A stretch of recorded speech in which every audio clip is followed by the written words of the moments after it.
We've actually done like Ghana property tours where we've done two of them now. We had groups of 8 people come through. We're doing another one as well in the summer, where they came through. They stayed at a very nice hotel. We took them to tours of different developments in and around Accra, Cape Coast as well, right? And so they saw different things: land, beachfront land, hillside land, apartments, family residential like units, and a lot of them purchased. So and exactly that. Even with the African American couple I mentioned, they are all very very keen on a few things. Some more so obviously are dipping their toes, and perhaps may want to invest in a unit that they can rent out, where they get their returns. Because what's happening is that definitely there's an influx of tourists coming in through between the summer and right? Between the summer and December. Really, there's a good influx of people that are coming through that time, and they'll need rental units. There are not enough hotels in Ghana to manage. Like in December alone, the estimate is 1 million people are going to be here and are going to come to Ghana.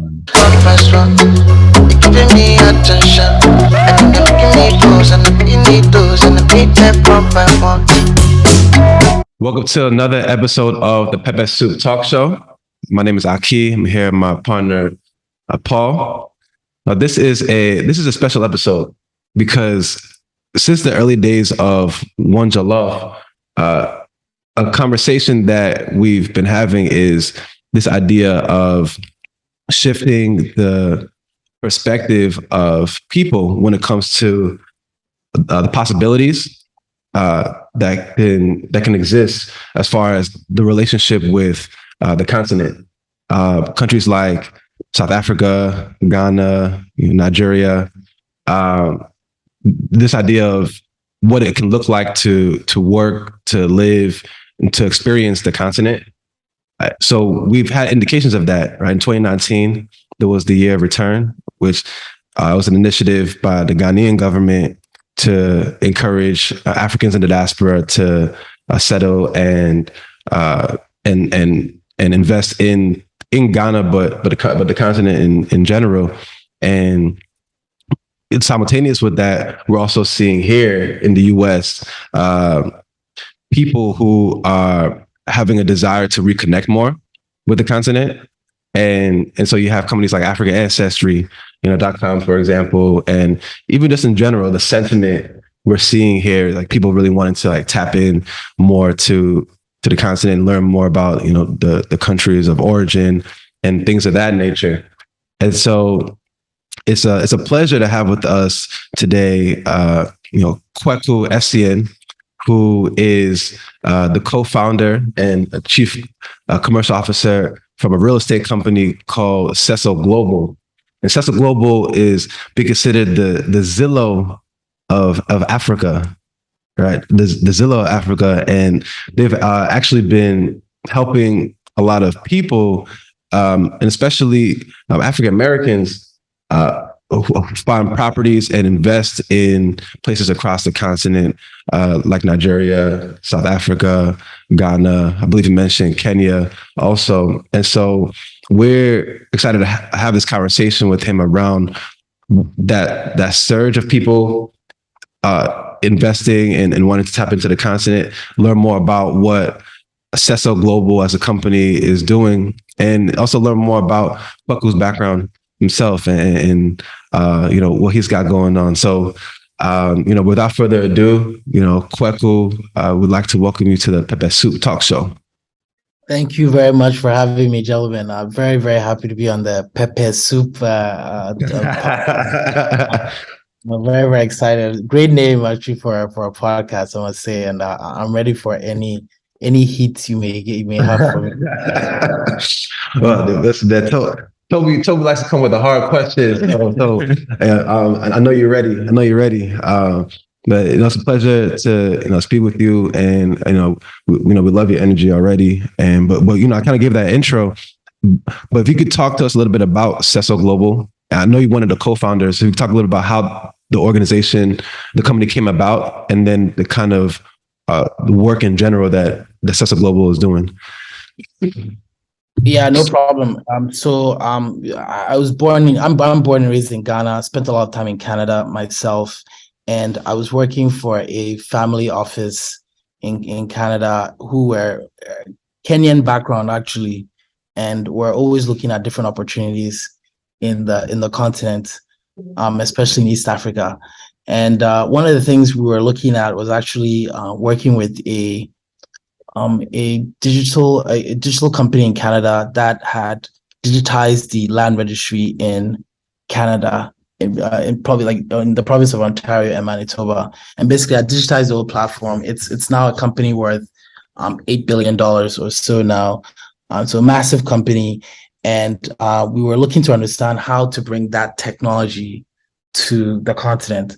But we found, like most things, they were maybe more interested in Western countries. Their solution was maybe too expensive, too robust for the continent, and they didn't really understand the issues, on the continent. At the end of the day, our issues are very distinct to most places, and they didn't really get that. And so I randomly met my co-founder. His name is Daniel.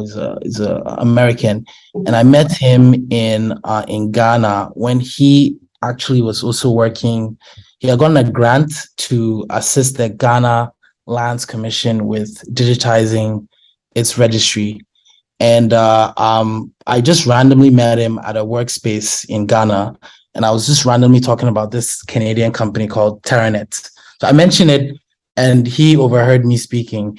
And I like to say we're probably the only two people in Ghana at the time who knew the company Terranet, right? And so when you think about it that way, and so really we connected over that. And so when he decided, really, he came to me with the idea, and then it really made a lot of sense to me in terms of what Seso is. I decided I would jump in from the start, put in my own money into the company as well, and also decide I would sort of assist it from the jump.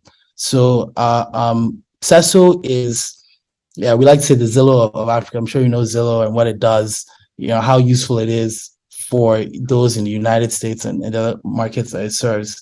And you don't really have that, in the continent. You don't have a portal where the properties you look at have been vetted. There's a certain level of trust and transparency with respect to like the properties you're buying, whether it's land, whether it's like a fully built building or not. And unfortunately for us, due to many different reasons, some our own fault, some obviously from our colonizer past, have messed up how we document land in the continent. And that has led to what you find. It's led to really poverty, really, at the end of the day. Like real estate, a lot of people make a lot of money in real estate in the United States. You really check it, who has the most money? It's real estate. You have to ask yourself, why are our chiefs in Africa, why are they not billionaires? When you think about Africa, you can fit in the United States, you can fit in China, Europe, all into it. That much land, we don't use it for anything. And so, one of the reasons, it's not really, it's for many different, and so really lots of fraud, lots of issues with respect to like buying property. People are defrauded all the time. You buy land, 50 people have bought the land. You're trying to build a home. You give the money to your family, they take the money, and like all these issues have occurred. We all know these issues. They're not just in Ghana or Nigeria, it's across the board, right? And so like we decided we build a platform that like helps to solve this. And so that's what really Seso is. And so today what we have as a company is we work in Ghana, Nigeria, and South Africa, but really in Ghana and Nigeria, it's a full-on operation where we have agents. We partner with 150 developers between the two countries, and have 10,000 plus units on our platform that have been vetted to a certain degree to ensure that there's a level of trust and transparency. You're not dealing with criminals, fraudulent, right? And so we have like a marketplace that has all of these properties. Seso.global. You can Google it and find it. And on the back of that, we have a database as well where we pull in all their data, including building plans, land registration documents, etc., right, into the back end. And we also use it as a CRM for our agents, customer relationship management portal for our agents, right, to utilize, right? And so we built these two solutions to just assist, and we've decided to target, although our platform is useful for anyone, but we decided to target those in the diaspora It's a simple business reason. People in the diaspora have a lot of money, of course, but then as well, it's also better market fit in the sense that those in the diaspora have a need. They want to invest back in their lands, in their countries, but don't really have a real avenue to do this in like a really trustworthy, transparent manner. And so we built this for that customer base, Ghana and Nigeria, because obviously Nigeria, lots of Nigerians with lots of money abroad. We know that. And then similarly, Ghanaians, lots of Ghanaians abroad as well. Top remittance into Africa is about 45 billion. Half of that comes from Nigeria, right? Right? Half of that comes from Nigeria. The next closest is Ghana, like 3 billion, right? Yeah. So those are the two countries really picked on for this aspect, right? And with Ghana, it's, we've done well with the year of return. You're right. Like we did very well with that. Kudos to the president and his office for getting that done. And what has done is put a spotlight on Ghana in terms of tourism, but also people looking to repatriate. I'll give you an example. There's a couple, very nice couple. They actually have a YouTube channel. I'll shout it out here, Off the Wheel. For anyone that wants to check it out, Dale and Dacia Bryan, both no connection to Ghana at all in terms of bloodline. They lived in Brooklyn, in an apartment there, quite successful. He's a financial advisor. She was a nurse, all very successful in their fields. And, really, they decided that they didn't want to retire in the United States. They want in Ghana, especially Dacia, the wife. So she watched lots of YouTube videos, and we market quite a bit on YouTube, work with lots of influencers on there. So she saw some of our videos, reached out to us. And Dale, the husband, didn't really want to come to Ghana. He didn't really know much about it, but of course his wife wants to live here. He's gonna listen. So he says that he was like basically 0% chance, 5% chance he was gonna live in Ghana. But he came here to stay 1 week, decided he loved it. He was 95%. They bought a $400,000 penthouse in Ghana, right?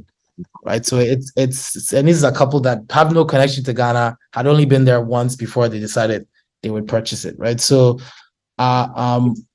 you find that is happening quite a bit in Ghana. And I think it'll sooner or later extend to the rest of the continent, where there's really this, I understand why like a lot of people leave to the States. I understand that completely, the issues, especially in the past.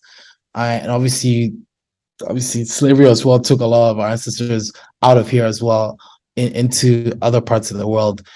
But I think, with all of that being said, I think this is the best time now to invest back, right? Right. This is the best time. And what's happened, obviously, we all learn about brain drain and people like leaving their brains, taking their brains and their skill set to like other parts of the world, right, and improving it. I think this is the best time to come back, right? And I always find that with most people, where they stay is the most important thing. At the end of the day, I mean, I learned this lesson from President Kagame, Rwanda, very beautiful country, but he decided he needed to build a 5-star hotel in Rwanda, or people of a certain caliber wouldn't come to the country, right? And it's the same way where, like, if I want like people of a certain caliber to come to Ghana, to come to Nigeria, they need to be living in a place that is comfortable for them. That makes sense. Because once you are living in a place, it's easier and you are comfortable living there, of course, you can now begin to envision other things you can do in the country, right? You can invest your time, your money, etc. And so it's all part of a wider plan in my mind, that land needs is the most important thing in my mind. Like, other than water and air, you don't realize it, but you need land. I mean, it's like so obvious that you forget about it, right? And so like we needed to solve that here in the continent. So and so that's really what Seso is at the end of the day. We're a brokerage company, we're a technology platform. We have a land registry platform as well that we're pushing to some governments as well. And we just want to provide a certain level of trust and transparency when it comes to land in general on the continent. my goal in the end is to make some chiefs billionaires. They need to be billionaires. Why are they not billionaires? I'm saying, like, they all need to be billionaires. So that's my goal. So yeah. No, thank you for the rundown and telling us all about Seso. And I like that you brought up the dichotomy of people who, because a lot of people, as you mentioned, who actually, maybe I can speak more to it for Nigeria, for example, people who are leaving the country and feel that they need to go elsewhere. But at the same time, you mentioned people having that desire or wanting to invest back into their country on the continent. And I think it's also important to think about how, we see this a lot here domestically in the US, where it's like people will see the value or the potential in places, like other people will see the potential and the value in places that you might not see. And so sometimes it's important to, like, be able to have that vision. And so it'd be like Seso Global, for example, being able to fulfill that unmet need of the land registry and what just didn't exist, like a gap that was very clear that you were able to meet by creating this company. A question that I have for you is, how challenging was it starting Seso Global, especially? I know it's not easy. Like, it's different when you're starting something there versus here, for example, like in the US. And then also, my second question is, I actually have a background here in real estate. Like, I'm licensed in real estate here in PA, and Toby has an interest in real estate. And so I'm very curious about what that process looks like in Ghana, like, as far as the brokerage, working with clients, the agents there, even like how some things work here in terms of numbers. I know, like for example, like, I know in, like, Nigeria, you hear often that people like to buy things in cash versus, I'd say, like, getting like a mortgage loan and things of that nature. But that was like a layered question. So, like, the first question is just like, how was it starting Seso Global, and did you run into any hurdles when you were starting? And let's start there. Yeah. I know, of course, the many hurdles. The continent has a lot of problems, a lot of issues. Like, we should be very, very honest about that. But the way I look at it is that those problems are opportunities. And that's really how you have to view it. The continent is not on Mars. These problems can be solved. Sometimes you forget we are on the same earth, with everybody else. If it happens somewhere, why can't it happen in Africa? You should just understand why it's like this right now. And then, then how do we solve it? So problems have been solved all over. You can copy and paste certain things and then, tweak it for the continent, right? And so I don't fault anyone for leaving the continent for better pastures. It's something that maybe is even essential. If you think about, sometimes if you can leave, go get the exposure and then come back, right? And that's the point, come back. So I think a lot of people would like to raise their capital and time back home, once they've made it to a certain level back there. But they also, they are human beings. Once you try something and then you are stressed out, people don't help you, those roadblocks are there, unnecessary. You're a human being. You're just going to be like, hey, man, I'm over it. But if someone can make it easy enough for you, then that changes the dynamic, right? So that's what we are trying to do at the end of the day. We've seen that there are problems. That is why we are here. If there were no problems, we wouldn't be here, right? And so that's really like how we look at it, right? And so on that first part, that's how we view it. On your second question around like so around like the brokerage, how stuff happens here. So we as a company, we take commissions from the property developers we work with, and we pick property developers just mostly because, for the most part, property developers have done a certain level of due diligence on the land that they're building on, right? You can go to an agent. Now, that agent may be unscrupulous. He may sell you land that is owned by 5 different people. The land that is in court is in litigation. There's so many like things that happen. And it's because, for the most part, agents are not licensed here, right? And that's something that in Ghana, it's being changed. I know in Nigeria as well, they're working on that. right? But they're not really licensed, right? In Ghana, it's certainly changed. The law has changed to push this through. But because of that, in the past, anyone could sell you. Anyone was an agent, really. If you think about it, Yeah. anyone really was an agent in across the board in Africa, right? And so, Wow. um, but lots of bad stuff was happening. So, in terms of mortgages and cash, you're right. For the most part, mortgages here are really, really expensive. And Yeah. like, I'll give you a number. In the United States before the crash, 70% of the population, or the mortgage book was 70% of the United States GDP. Here in Ghana and in Nigeria, they are both 1%. Right. We think this is before the crash, but right now it's like 50%. But even then, think about it. The more like mortgage, the number of people that take mortgages, the value, full value, 50% of the GDP in the United States, and here it's 1%. Wow. And a lot of reasons why it's like that, but that's why there's housing shortages. So in Ghana, it's like, depending on who you ask, 2 to 5 million. In Nigeria, it's about 20 million, maybe 50 million, depending on, again, who you ask, right? So, those are all caused by structural issues and mostly just trust issues.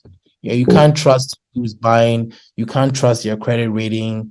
All of these things, make interest rates so high. In Ghana, they can go up to 30%.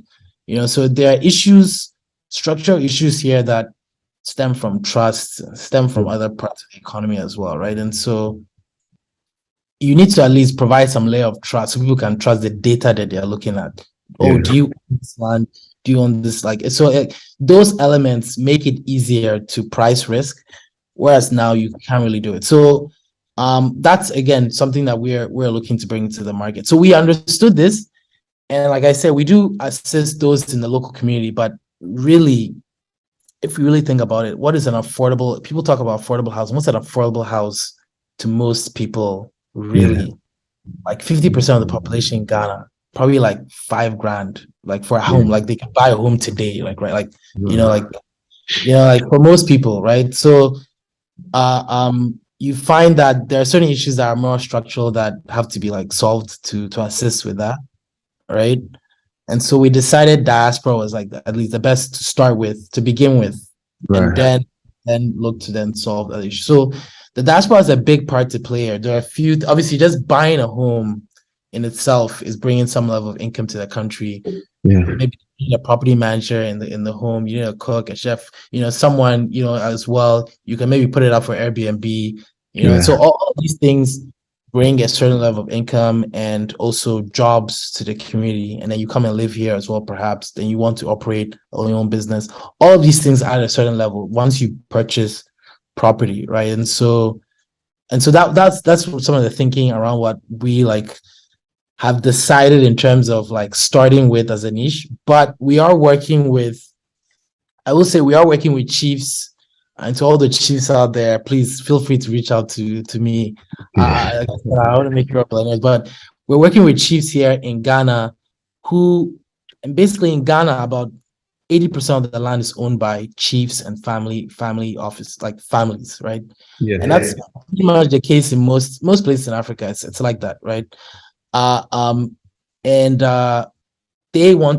building a registry for them to manage their lands, because a lot of the times people have been scamming, saying they own this land, but it's not their land, right? You can find anyone, unscrupulous people, saying, hey, I'm selling this land, is for me, but it's not for them, right? And so they want to build a registry that allows people to go search on the web, hey, who is this land actually owned by, right? Again, that changes the dynamic of everything. Like, I'll give you an example. One of our investors used to work for a company, a factory. They wanted to open a factory in Ghana, and him trying to find land was a 2-year process. Because you try to go to this land, they say, oh, I own the land, and then you go check, it's not owned by them, and there's litigation. It just messes up. And this is what I'm saying. Unless you really, really love the place, or you really, really want to make money in a certain place, you don't want to go through that hassle. And so I want to minimize that hassle for most people. So it's an easier process for you to get to do what you really want to do, whether it's owning a home, building a factory, industrial park, whatever it is, right? So that's what we are trying to solve as a whole, and that will in turn assist with everything, because once it's easier for you to find property, even when you invest in property, you're bringing money into the country, regardless, money in the country, right? That can be spent on other things, right? And that in itself is bringing a lot. So there's a long-winded answer, of course, but like that's how we're looking at things in terms of what the market is and how we can like really like assist it. Yeah, with that, it's a lot of, I guess, groundwork you have to do in order to make this a reality. And then you just mentioned Ghana has like 80% chiefs who own the land. In terms of a starting point, how were you able to book? I guess register your whole website for all the lands or chiefs or who owns it. So what's the process of actually compartmentalize? Oh, this is, let's say your market is Ghana as a whole, and how are you going to scale having everything on your website or as much as possible? Yeah, no, very good question. So we really started with the core of our core customer at the day, even for us, are the property developers, if you think about it. So we, especially in Ghana, but similar in Nigeria, you find that there are a lot of guys who've bought, tens, sometimes thousands of acres of land, and they're developing projects on them, right? And a lot of them are looking for a diaspora market, right? And so we were able to marry those two things together, where we said, hey, we'll assist you with marketing to this audience, and this is so that like wants to buy property but doesn't know what products are out there, who's building what, in what communities, what amenities are there, what's the price, are there any payment plans? I didn't even talk about that, but a lot of developers provide you 2, 3, 5-year payment plans to purchase the property over a period of time. So all of these things needed to be exposed to the diaspora, right? And so we picked property developers because they have a lot of units. Like I said, we have in Ghana alone, we have about 7,000 units, right? So of property, right? And so it's easier to target them because they already have mass products. And then we've built it up to a certain level, and then really the next dynamic is the chiefs, right? And so in order to show the chiefs that we're a legitimate business, we've built up this developer network, right? And now it's easier for me to go have that conversation with them, about, hey, we can assist you with X and O, right? As well, right? And so and that's like the level we move up in. Obviously, always government discussions as well. Always government is there, of course. But for me, I think certain things can also be done like with private sector. Certain elements can be done with private sector. You don't always need to involve government in it, right? But definitely it's something that we want to also push in the new year, because we have a land registry platform that can assist them as well and help them expand with tax revenue. That's also something as well. We don't know who lives where, so how am I supposed to tax them? Property tax, right? So all of these things can create a much more efficient, economy, just with land. Again, you don't realize how much land touches. Basically, you are sitting there, touches basically everything. It's so important. You forget it's that important, right? And so I think once you solve that, you solve a lot of issues, I'll say. Yeah, with that, kind of interesting thing. Do you think like chief or people in general are open to start selling land, because it's kind of I guess a generational thing that, has been happening for a while. Like, this is my father's land. This has been the family for generations. Are people ready to let go of that legacy of, oh, this is where my family has been for, I don't know, whatsoever amount of time? Yeah, I'll say you don't need to sell it though. I'll say you don't need to sell your land. There are aspects where you can also do joint ventures as well, right? And in Nigeria, and I don't know the last time we were in Nigeria, but there's a place called Landmark Beach, and the chief of Onyero, I think, is joint ventured on land on that beach, right?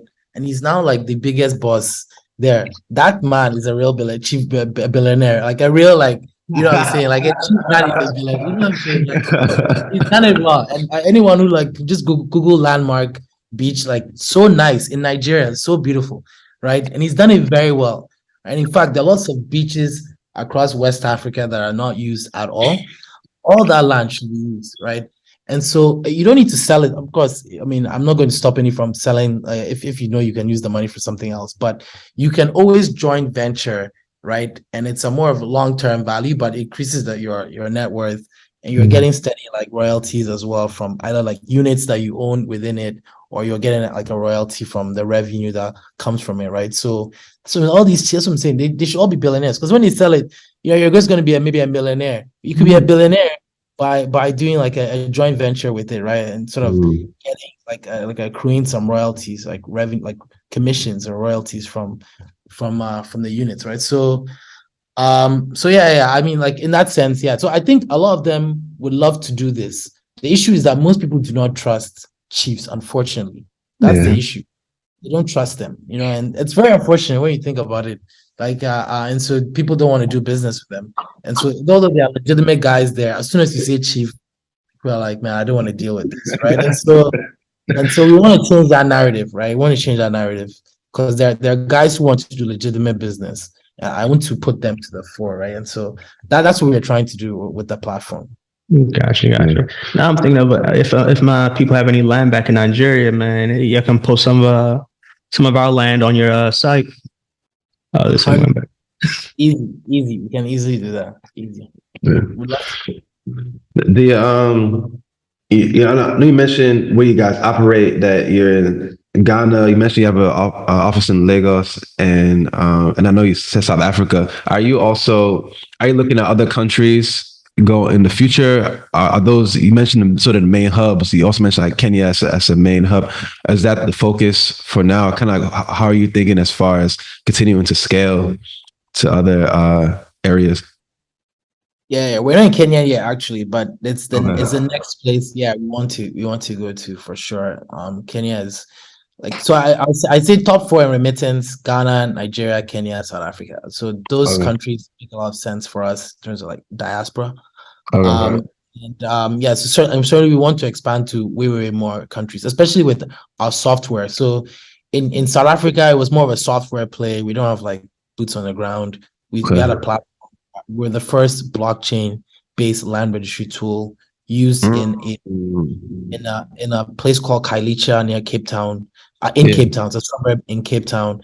And interesting enough, the government built a lot of affordable housing for the people there, but failed to give like half of them the title. And so the people who would own it forever, not have title, so can't get a mortgage. Also, maybe their kids then now own the homes, and the kids don't have like legal tender on the home. And so we built a platform that enabled that process for them, and we helped like 300 people or so. We were funded by the MasterCard Foundation, and it was a great project and something we're actually looking to expand a bit more as well in SA with other partners. And so our platform can also be used in other places. So we don't need to have boots on the ground to expand into certain countries. But certainly like Kenya is a place that we want to like expand boots on the ground there very soon, because of what's going on there, what happens there, and property there, I'll say, is even a bit more mature, like in terms of the developments, definitely a bit more mature than Ghana and Nigeria in terms of what they have there. They already have a tourist culture. Industry is booming a bit there. And so we've even had developers who want to sell units to investors in Nigeria, right? They want Nigerians to invest in property in Kenya, and we get returns from it as well, right? And so it's and that's also something that'll also be very interesting in the future as well. Lots of Nigerians like to buy property in Ghana, as well. So it's something that we also think will become a very big advantage as we expand into other countries for sure. So Kenya for sure is on our mind. There are a few others out there, just depend on a few things, but Kenya for sure is like a place that we want to move into next. Got it. And a question that I also have is around the surge of Africans in the diaspora investing back. Is that something that you feel, and based on Seso Global, the data that you've sort of accumulated, you feel has been a lot more recent, or is it just being showcased now more? Because you mentioned that the family who they have their YouTube channel and how they moved back to Ghana. Is that something that we're really just starting to see in the last 3 years with the year of return and whatnot, or is it something that's been happening for a long time that's just not getting showcased? Like in your opinion? No, it's certainly not been happening for a long time. Definitely not in Ghana, I'll say. So, in my opinion, like with Ghana, it really started 2018. When we announced the year of return, and then 2019 obviously was quite big, and then it's really just snowballed from there. Even COVID in a way assisted us as well, because I think some people at least were disillusioned with their life, in the West as well, and decided, hey man, especially when they could work from home. A lot of people would come stay in Ghana for 3 months, working from home, right? And so it's something that happened quite a bit. And so I think a few of those things, but key amongst them is also just social media. I have to say, like just the internet. It's really changed the narrative, like even just doing this, changes the narrative. When it's just one outlet telling you something, I lived in Ghana all my life, and I would watch CNN, and then you'd see kids in Africa with like starving, I'm like, but I'm hearing, you know what I'm saying? It's actually crazy when you think about it. Even for me, the way I viewed the continent was through the lens of, someone else. Think about it. I visited Rwanda, and like I'm sure you've all watched the movie Hotel Rwanda, and because of that movie, I would never want to go to Rwanda if you think about it. But if you go there now, like that is the place, like it's the cleanest place. Everything is top notch. Like it's wonderful. When I was there, I was just like, how have I not been here sooner? And if you think about that, a lot of that is just the internet as well. So, when people come in 2018, people come to Ghana in December or whenever, and they put it on the internet, they put it on IG, whatever, like whatever it is, someone sees it, and then you're like, damn, I also want to come here. Yeah, so is this like a snowball?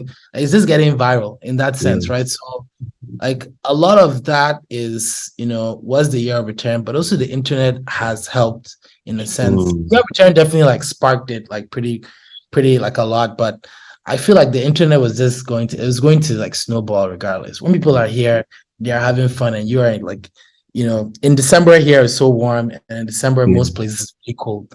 Like the difference is just like it's insane. So when you think about it that way, then I think it was just always going to happen. And most people, like I said, it's very recent because lots of Ghanaians have left. You see them. I'm sure you know a lot of Ghanaians in Philly. They've left, and they'll complain. You know what I'm saying?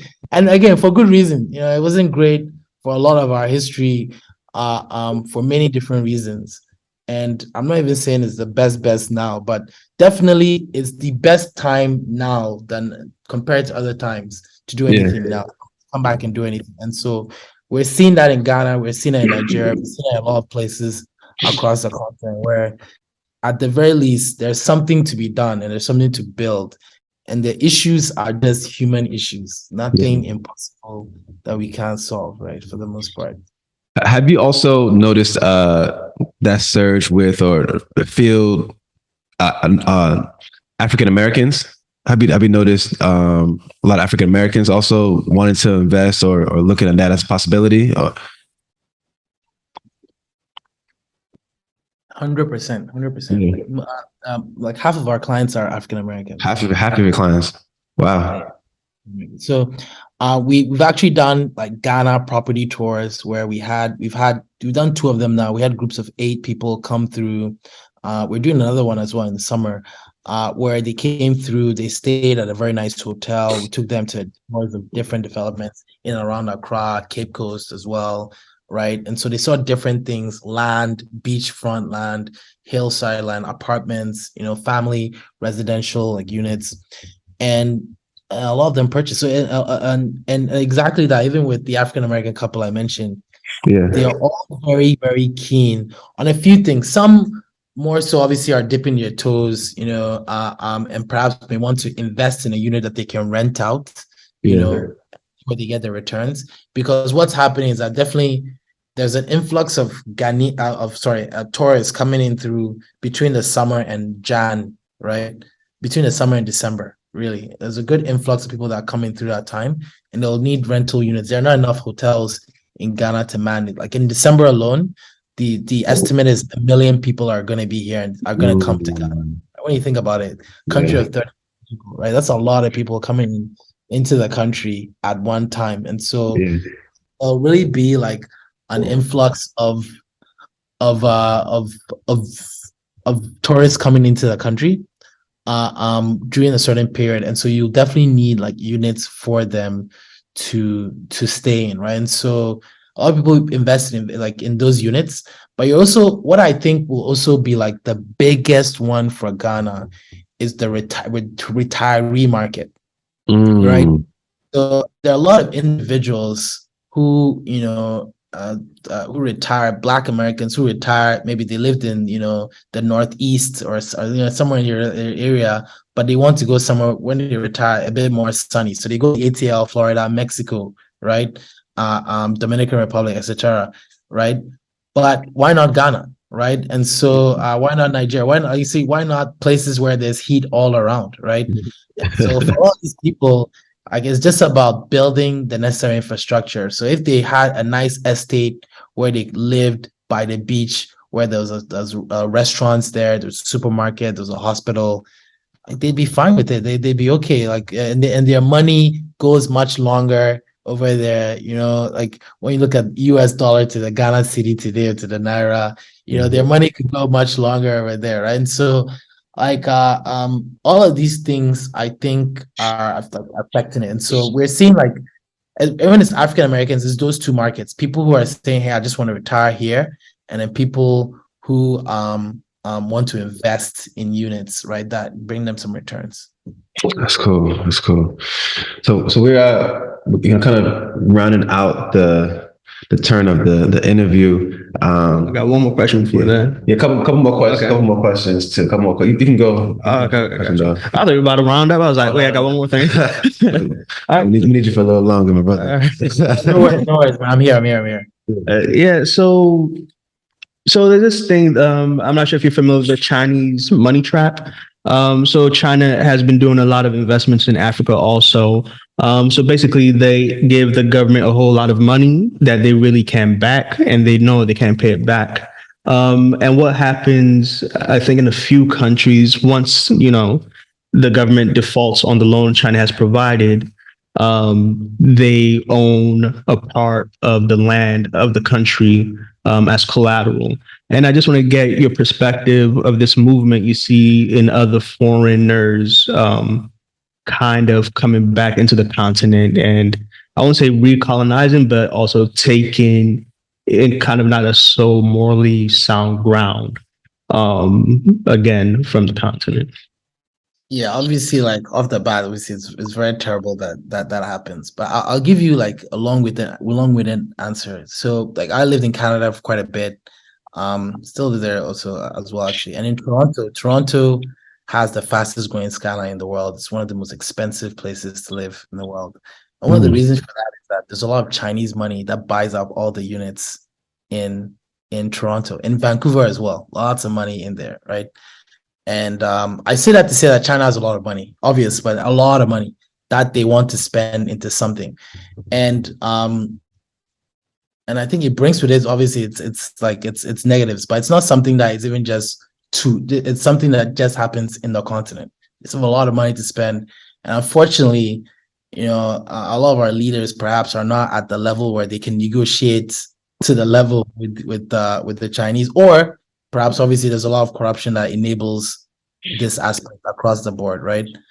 But the positive I'll say about Chinese money into the continent, though, is that you do find that it is. I mean, there is also a lot of construction that occurs across the continent because of Chinese money, and I will say that it's also like useful for any competent government to have, not just to get money from the West, but also to have a counterparty like that, the Chinese, right? So to be able to negotiate between the two of them. And so it's almost more of a question of, is the government capable of negotiating that, where they now have two parts of money that they can get the best deal, right? And so that's also the issue, like amongst anything else, right? So it's also just a matter of human capacity, right? And so again, my whole thing is always that like a lot of our brain power is also, it's not on the continent, right? Yeah. So I talk about negotiating deals and all of that, but if they are not there negotiating the deals, what are we even like, so yeah, so it's also like part of that. So I guess for me, I try to simplify it in my mind that like I learned brain drain in school, and it made so much sense to me. Brain drain, there's a lot of brain power. So many like I'm sure here in the States, first black guy to do this, very like, and they're almost always Nigerians, Ghanaians. You know what I'm saying? Like, so many doctors and lawyers, like, yeah, like doing so much, like, and they're there. Like you see the World Cup, France. Look Yeah. at the guys, like look at the team, like all black guys. You know what I'm saying? Why these guys could be superstars for their countries? So it's almost just that simple at the end of the day, right? So if you can build like infrastructure where people are comfortable enough to live in, right? Then their brains are here. I think we can do a lot more, than a lot more than we would now. So this is a lot more a lighthearted question. We like to ask this to all our guests who come on our show, and we know you may have or may not have a bias, but we'll see. But we like to ask our guests. You're on the One Jollof Pepper Soup Talk Show. We have to ask you. Ghana Jollof. It's Ghana Jollof. It's Ghana Jollof. You do the question for. It's Ghana Jollof. We're gonna stop this here now. All right, that's. I cancel the podcast, man. Cancel the podcast. That's the end of the discussion. Ghana Jollof wins for the day. That was a question. That was a question. Who makes the best jollof?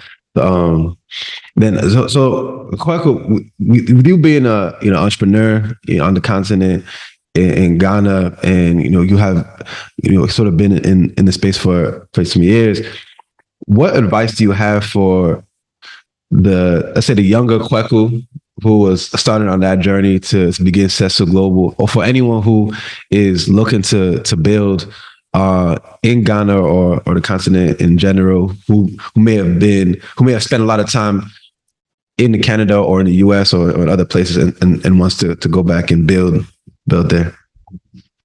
Yeah, I don't know if even the younger Kweku would listen to my advice, but I'll say, I mean, everybody's journey is quite different. So sometimes it's hard to answer somebody's question, but I'll say at the end of the day, at least, I was actually just telling a friend of mine about Arsenal and the fact that they give you a lot of heartbreak, Arsenal, but at the end of the day, they teach you some level of perseverance. You don't you get the blows and you can still kind of like move on and live, right? And so I'll say probably that's the number one advice for the continent. It's not for the faint-hearted. I'll just say that's like the main like thing. Not really for the faint-hearted. Got you. I appreciate you for that. And no, we just want to first of all commend you for the work you're doing with Seso Global and kind of this unmet need that you're filling. And my last question for you is, what is the outlook on Seso Global? Like, what do you think about this company over the next, let's say, 5 years? And what is that vision for the organization? Yeah. So in terms of what we're looking to do, really, I would like to be really across, at least 30 countries in the continent, at least in 5 years. I think the service can easily be replicated, in each and every one of these countries. In emerging countries across the board, not just Africa, but certainly Africa is a key one for me. And so yeah, I really like as simple as that, really, in just doing it there and offering, because there's a diaspora everywhere. They're all looking for a similar service. And I even think what will become very, very, very interesting very soon is just Africans buying in other African countries. That is what's become very, very, very interesting. And it's going to be very, very soon, right? And so where it's just trade amongst ourselves, across the continent. And I think that is in itself a massive business. And so Exactly that. So really, just really that is the goal. And so, yeah, again, I think for me, I try to keep it very simple. Not everything, I can't solve everything, but I Right. can try to do this one. Yeah, I can try to do this one. So just focus on that, and other people will build on top of that, right? For sure. Cool, cool. I think I have one more, but it's more lighthearted also. Right. So you seem like you're well traveled, in the States, well, not the States, like the Western Hemisphere and with the continent. What countries do you think, you're very put it back and you kind of fell in love with it once you actually came and visited the country? Yeah, 100% Rwanda. That is the number one always to me because it was like the opposite of what I thought it would be. The total opposite of what I thought it would be. And I was just confused as to why I'd never even heard of it. You know what I'm saying? Like no one had told me in conversation or anything to go to. It was really just work that took me there, right? And I like to say if it wasn't for work, I wouldn't be there. You think about it. So everybody should go there. Everybody should go there because it really tells you something. Like in 25 years, they took it from negative country to where it is now. You really think about it. They're playing the basketball league final in Rwanda, out of all the countries in Africa, in Rwanda. And so I commend the president for what he's done there. It's definitely not an easy task. I'm sure they have their own issues and problems, of course, but it's definitely a place where like, it really like blew me away. I didn't even think anything like anything positive about there until I got there, and I was totally wrong. What are some of the things that really stood out to you? You did mention some of the things. It's not compared to Hotel Rwanda, and they have better of an infrastructure. What's some of the key things like, oh, I love your top three things that you love about the country? Yeah, so roads. So I have a friend who said, if you could be president or you could sponsor a president, he would just sponsor a president that builds roads. That just gets every road. Actually, you think about it, it makes a lot of sense to me. That's also something. If you want to focus on something, maybe just focus on roads. Because at the end of the day, the potholes, the bumpy roads, it also stops you from even traveling your own country. You don't even want to travel in your own country, as well. Like it's actually even that simple. So the roads there are spectacular. I love it's called the Land of 1,000 Hills. Coming out of the airport, maybe the airport is even the second thing or third thing. I love the airport as well. The airport, like it was so calm. You don't go to a lot of airports that are calm. Ghana has a very nice airport, but the airports are calm and everything is moving in order. And yeah, it's beautiful. I have to say, going there, it's called the Land of 1,000 Hills. I'll say it again. It's stunning. I went up the hill to see gorillas. So it was so crazy. I was like standing right next to a gorilla, like in the wild. We went up the hill, in the bushes. It's beautiful. It's a very like a stunning place, very clean, very like orderly. The people there are very lucky to be where they are at the moment, at least in time, right? Yeah, I wish that for everybody, like across the continent, to be honest. Kweku, it's been an honor and pleasure, having this conversation with you. What is the best way to you kind of stay tuned to what Seso Global is doing, the things that you have going on? How can people best let's get in touch? Yeah, you can find me on LinkedIn, Kweku Essien. You can find me on LinkedIn, but of course the website is there, www.seso.global. Reach out to us there, our agents, anyone else. If you want to reach me, you can just contact us through there as well. But yeah, so you can find us easily on the web. Obviously, we're on all the social media sites as well. So please feel free to reach out to us. And yeah, we're really excited to work with anyone who is looking to buy a property, of course, but any partners, developers out there who are interested in developing a lot of the beachfront in West Africa as a whole, which I think is a massive opportunity. And even NGOs and groups are also looking to solve the issue of land, as well. So there's a big issue there. It's one of the last places where we need to solve this issue, and we're very excited to take this forward. So Yeah, I'll thank you all as well, man. This is very, very enjoyable as well. Thank you for the time, really, and Thank you. look forward to listen to my voice back when I listen to this podcast. Man, well, this has been the Pepe Soup Talk Show. It's been an honor. We have Kweku Essien, Seso Global on the show, and we look forward to continuing to see the direction that Seso Global goes in, and stay in tune with the journey. We'll see you next time.